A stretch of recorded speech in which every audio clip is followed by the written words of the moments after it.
Sometimes victory isn't won fair and square. Today I'm going to cover the athletes who cheated for success in the game. Welcome back to Stars in Sports. Let's get into the video. Number 4, Marwin Hits.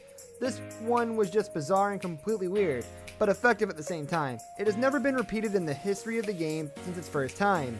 Although UEFA and FIFA have gone on to crack down on doping operations for players and booking matches, bribing referees quite efficiently and sealed and held accountable many people for corruption, as well as cracking down on player transgressions, making the laws much stricter than before, there was a time when full-blown fistfights used to erupt during a match. Yep, we're talking about the time Maradona kicked an athletic Bilbao person in the face. This one, well, was completely out of the blue and caught everyone off guard. It was stupid and genius at the same time. Hits must have tried his one as a gang on his teammates during practice and went on to use this as a legitimate tactic. Paid off better than he expected.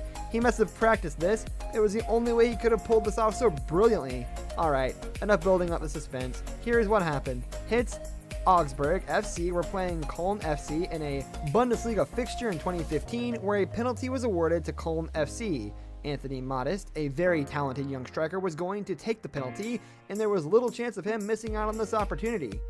Hits, understanding this, moved forward and then dug his shoes into the ground where the penalty was supposed to be taken from.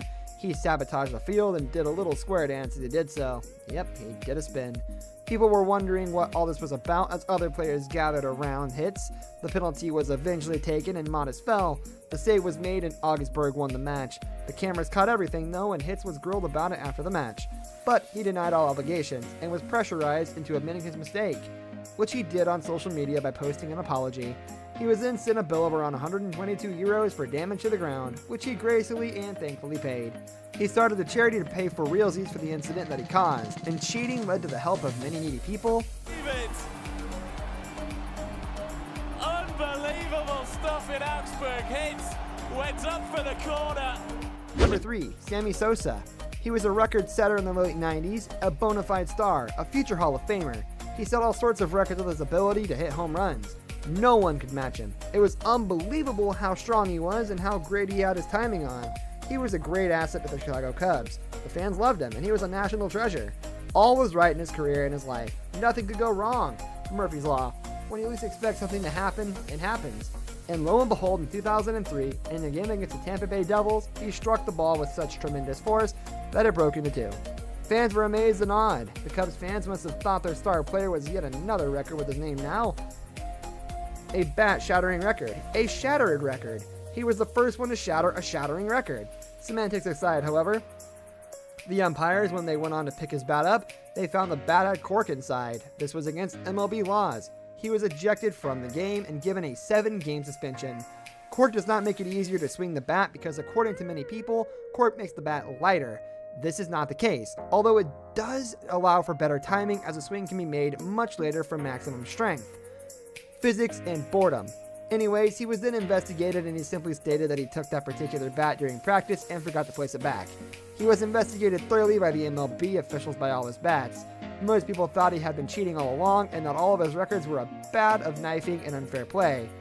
This was found to be not the case, however, as it was confirmed by the MLB officials that his statement checks out and that in fact, he did not use other similar bats. Outlawed by the MLB rules to win his records. God give me the strength to be the main guy that year and cheer the home run race with Mark McGuire. And Number 2, Lance Armstrong. You must have heard about this one many times. The cyclist who won the Tour de France 7 times. Throughout his not so illustrious career, he has vehemently denied all allegations of cheating through doping. However, this, as well we all know, turned out to be a dishonest statement, as we found out on Oprah in early 2013, where he admitted to being in cahoots with a doping program to seal his wins in all 7 of his Tour de France competitions.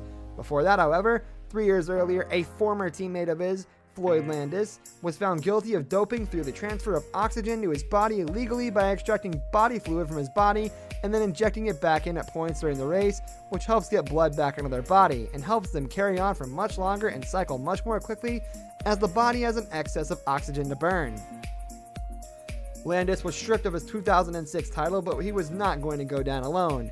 A captain always goes down with his ship, and hence he burned Armstrong on the ground as well. He claimed Armstrong participated in the cheating as well.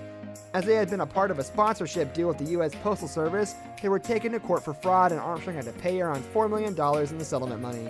Both cyclists were also banned from the event for life, and after they were completely defeated, Armstrong admitted his guilt on television on Oprah's show.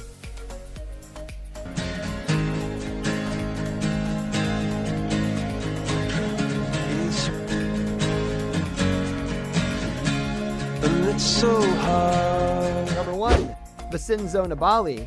After a crash in the Vuelta a España, he fell way behind his lead. However, a team car came to the rescue as they gave him some drinks and much more than they were allowed to give. Cyclists usually do not stop when taking drinks from cars, as that would cause them to lose sufficient leads. However, Nibali in this case refused to let go of the bottle from the car. The car essentially pulled him away from behind in the race to a strong chance of actually winning it. He was pulled so far out. Although this is a common practice and many cyclists get away with this easily, Nibali's run and help with the car was all too easy to spot. And not to give a penalty on it would mean a discrediting of the competition, and it would mean the reputation would be undermined. He was disqualified, and he and his team director Alexander Scheffer received low-level fines, €200 each. This was a list of the worst acts of cheating by athletes. Athletes who were caught and made to pay the penalty of obtaining success unfairly at the expense of other contestants. Could anything be worse than cheating in a sport and getting caught?